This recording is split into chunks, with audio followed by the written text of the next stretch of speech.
मित्रों नमस्कार, मेरा नाम है राजेंद्र सिंह और आप देख रहे हैं YouTube channel view point with Rajendra. आज हम एक खास अंक प्रस्तुत कर रहे हैं। इस समय प्रयागराज में एक 5 दिवसीय निःशुल्क योग शिविर का आयोजन किया गया है, जिसके आयोजनकर्ता हैं दिल्ली के प्रसिद्ध शिक्षक अवध ओझा सर। योग शिविर में स्वामी कर्मवीर जी महाराज छात्रों को योग और प्राणायाम सिखा रहे हैं। इस बीच आदरणीय ओझा सर ने छात्रों को अपनी इलाहाबाद से जुड़ी यादों को अपने चित्त परिचित अंदाज में बताया। आइए सुनते हैं। फ्रॉग पोस्चर, अंगूठा अंदर बंद करें, मुट्ठी बनाएंगे और अंगूठा दोनों तरफ रखें नाभि के। श्वास को बाहर निकालकर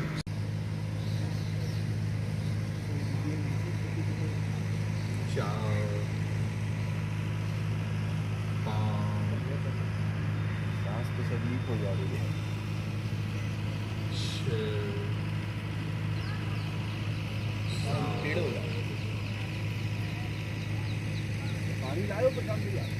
मस्तिष्क की तरफ, आंखों की तरफ आएगा, प्रेशर आएगा उसका।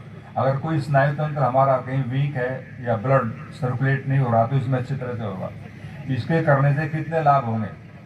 एक तो जो अंडर एज है उन बच्चों की हाइट बढ़ेगी।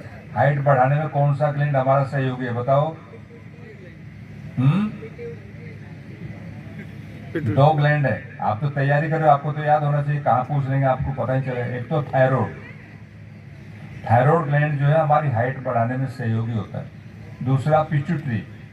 तो दोनों ग्लैंड इससे प्रभावित होते हैं, क्योंकि पिट्यूटरी तो हमारे मस्तिष्क में है, सिर भाग में और ये गले के अंदर, दोनों को ही प्रभावित करता है।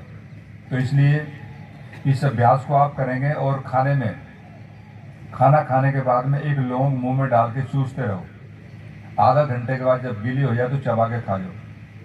और आप सब दूध पीते हैं, सभी के लिए है तो अच्छा। 200-250 ग्राम सौंफ ले लीजिए, उसको पाउडर कर लें मिक्सी में, और 1 गिलास दूध के अंदर 1 छोटी चम्मच सौंफ उबाल करके पिए। दूध मत डालो उसमें, ये स्वीट, उसको उबाल करके पिएंगे, उससे डाइजेशन बहुत अच्छा रहेगा और आंखों के लिए बहुत अच्छी है। और कल मैंने कहा था मूली के अंदर वो क्षमता है जो हमारी नेत्र ज्योति को बढ़ाता है, प्रॉब्लम को सोल्व करता है। तो पतली मूली खाओ, मोटी वाली खाएंगे तो दोषकारक है, नुकसान करती है। पतले वाली मूली सलाद में आप खा सकते हैं, गाजर आ जाएगी, उसका जूस पियो और प्राणायाम करो जो हमने आपको कराए, तो आपका चश्मा उतर सकता है। और उसके हाथ बन गया चोखा और इतनी दाल और चावल, और स्वामी जी कह रहे साग मना है और साग डालते थे, पालक का साग। तो दोपहर में इतना चावल दाल, और 2:30 बजे के बाद 5:30 बजे नींद खुलती थी। और बेली चौराहे पे ब्रजेश भट्ट की दुकान थी चाय की, पता नहीं अब है कि नहीं।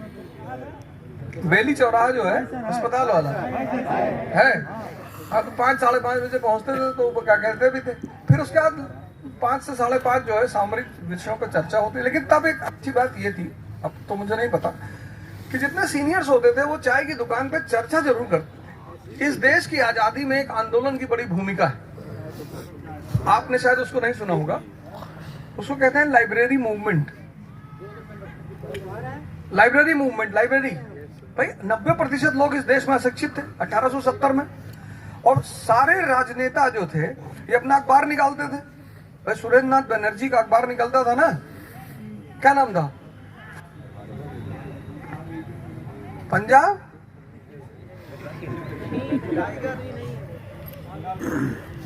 बंगाल गजेट।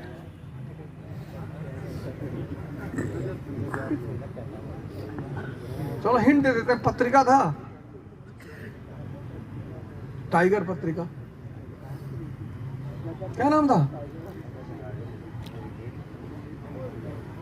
अमृत बाजार पत्रिका। अरे लिट्टन ने उस जब लिट्टन वो अधिनियम लेकर आया, हाँ, जो वर्नाकुलर प्रेस एक्ट लेकर आया, तो अमृत बाजार पत्रिका एक समाचार पत्र था जो रातों रात बंगाली से हिंदी में इंग्लिश में कन्वर्ट हो गया। तो जब आपने कभी सोचा कि वो एक्ट क्यों लाया, वर्नाकुलर प्रेस एक्ट? जब देश में 10% लोग ही पढ़ सकते हैं और वो 10% अमीर है, और अमीर किसी आंदोलन में जाते नहीं, तो उसको वर्नाकुलर प्रेस एक्ट क्यों लगाना पड़ा? क्योंकि इस देश में चलता था लाइब्रेरी आंदोलन। उसमें होता क्या था कि प्रत्येक गांव में एक चारपाई रखी जाती थी, एक अखबार मंगाया जाता था, और उस गांव का जो पढ़ा लिखा व्यक्ति होता था वो इस समाचार को पढ़ता था, फिर उसके सारे पहलुओं को सुनाता था लोगों को, फिर उस पर बैठ के चर्चा होती थी। इस आंदोलन को कहा गया लाइब्रेरी मूवमेंट। इसलिए उसने सारे समाचार पत्रों पे बैन नहीं लगाया, जो वर्नाकुलर लैंग्वेज, लोकल लैंग्वेज में थे उन पे लगाया। जिसको सुरेंद्र नाथ बनर्जी ने कहा था बोल्ट फ्रॉम द ब्लू, आकाश से वज्रपात। ये क्यों कहा वज्रपात, क्यों आकाश से वज्रपात? क्या परिस्थिति थी उस वक्त की आकाश से वज्रपात कहना पड़ा उन्हें वर्नाकुलर प्रेस एक्ट को? अरे भारत अकाल से जूझ रहा था, एक समस्या पहले ही थी, तभी तो स्ट्रैची कमीशन नियुक्त किया था। तुम बहुत मेहनत करते हो, मनन छोड़ दिया तुम लोगों ने। ये जो मनन छोड़ दिया हो, वो मनन क्यों करोगे? मनन क्यों करोगे? तुम्हारे हाथ में एक ऐसा वेपन आ गया है, ये मोबाइल जो है, मैं तुम देखोगे, मैं खुद इसका शिकार हो गया। मुझे तो समय पे समझ में आ गया कि यार ये कर क्या रहा है। अब व्हाट्सएप देखना है 2 घंटे बाद, फेसबुक देखना है। अरे प्रधानमंत्री हो जो तुम सब पे खबर रखते हो, मैं अपनी बात कर रहा हूं। प्रधानमंत्री देख रहा है कि भाई हाँ क्या ट्रेंडिंग चल रही है, ट्विटर पे क्या चल रहा है, लेकिन हमारा तो ऐसी कोई काम है नहीं। हम तो इसलिए कभी कभी देखते हैं कि भाई ट्रोल हो रहा है, हमको तो सबसे ज्यादा ट्रोल करते हैं।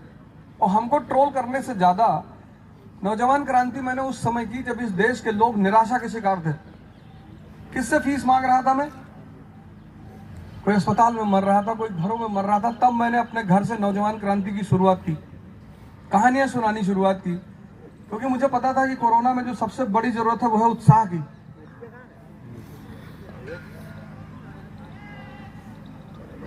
अब योग शिविर का आयोजन शुरू किया है और पूरे भारत में करेंगे, और आप इसको अपने जीवन में वर्ण करिए। और अगले साल जब यहाँ बैठे तो ऐसे युवा हो, मतलब आप सारे लोग, सिलेक्शन तो होगा यार, सिलेक्शन से क्यों घबरा रहे हो? स्वामी जी ट्रांसपोर्टर थे, अच्छा खासा बिजनेस था, बड़े सम्मानजनक परिवार से आते हैं, और हम मैं दावा करता हूं कि यहाँ जितने लोग 2 मिनट का वो जो सांस खींचने का प्रोग्राम था, कितने लोग खींच पाए?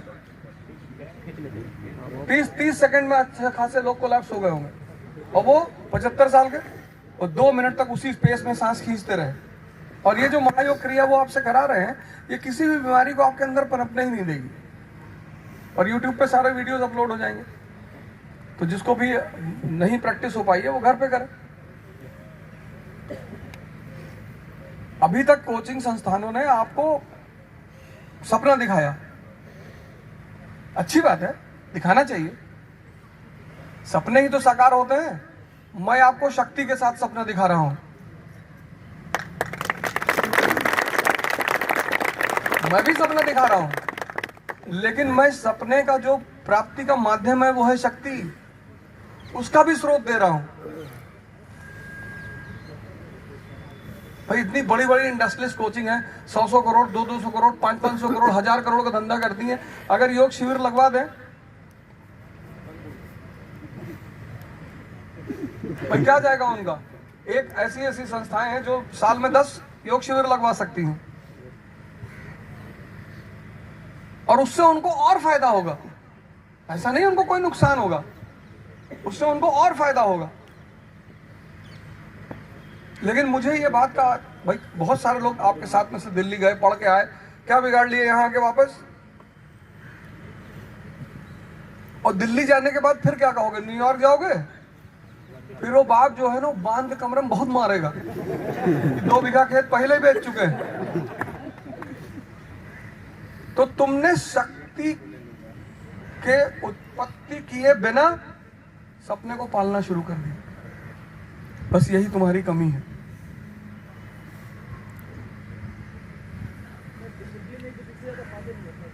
नहीं तो फॉलो इसलिए नहीं होता क्योंकि तुम गुलाम, जो तुम्हारा गुलाम है, जो तुम्हारा गुलाम है वो मालिक बन बैठा है। तुम्हारा मन, तुम्हारा जो गुलाम है बेसिकली, वो तुम्हारा मालिक बन बैठा है, तुम उसी के सुनते हो। और वो समझाने में बहुत होशियार है ना।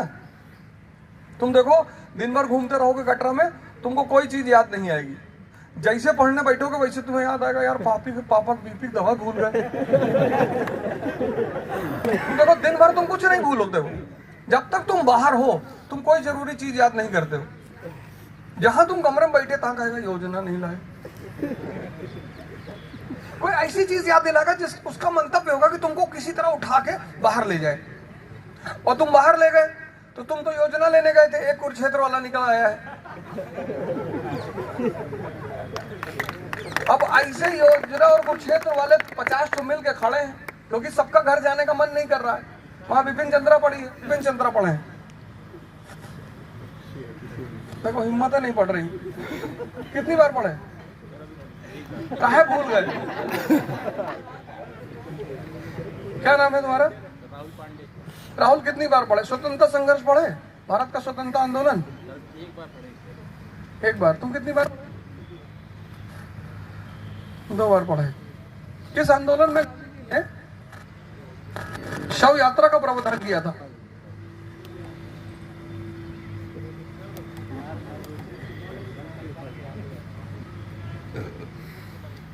विदेशी कपड़ों का शव बनाया गया था।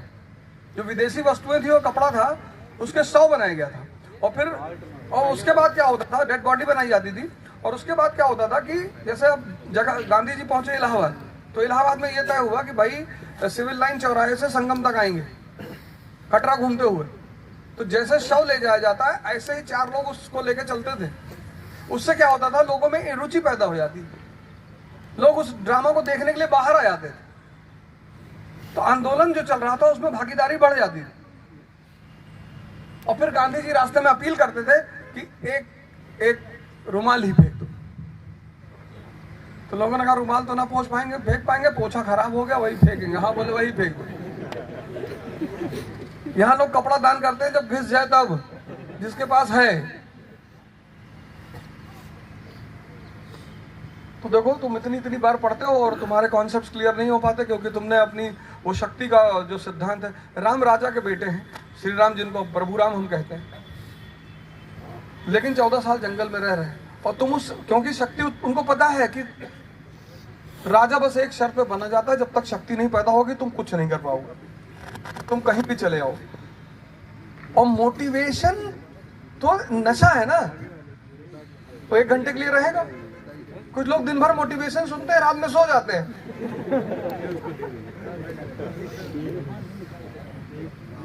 अब जब दिन भर मोटिवेशन सुनोगे, कह रहे मोटिवेटेड नहीं हो पा रहे।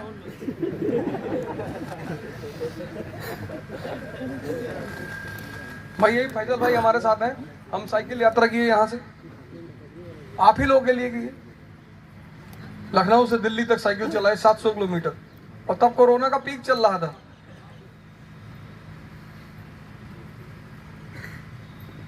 माननीय शिवपाल जी थे, उन्होंने हमसे आके कहा मास्टर साहब कितनी उम्र है? हम कहते कम है या फिर भी हम क्या होगी 20-25। अरे आप कभी इनके साथ आश्रम में रहिए, स्वामी जी के साथ, आपको तब अंदाजा होगा इनकी शक्ति का। और भोजन निम्नतम भोजन है। हाँ आश्रम जा सकते हैं प्रकाश जी, मैं उसका वो पैम्पलेट्स आए हैं, हम सबको दिलवा देंगे। तो अगर घर में गंभीर रोगों से कोई पीड़ित है तो आप उसको लेकर आश्रम जा सकते हैं। और स्वामी जी जो इधर बैठते हैं लोनावाला इधर हो, वो आयुर्वेदाचार्य है, और आयुर्वेदाचार्य बहुत बड़े आयुर्वेदाचार्य है। तो अगर कभी भी कोई बहुत गंभीर रोग से आपके घरों में, भगवान न करे हो, लेकिन अगर ऐसा कोई होता है तो आप एक बार इनसे मिले जरूर। पुरकाजी हरिद्वार जाएंगे तो हरिद्वार से 15 किलोमीटर पहले पड़ता है। तो आज तो आपको जो कुछ सिखा रहे हैं तो फिर आपको यह अंक कैसा लगा? अपने विचारों को कमेंट बॉक्स में जरूर बताइएगा। वीडियो को पूरा देखने के लिए बहुत बहुत धन्यवाद।